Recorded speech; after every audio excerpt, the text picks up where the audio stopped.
ఇప్పుడు చెప్పు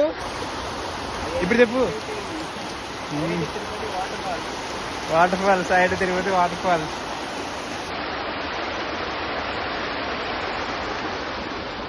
Arvind say hi. బలవంతంగా కాదు, హాయ్.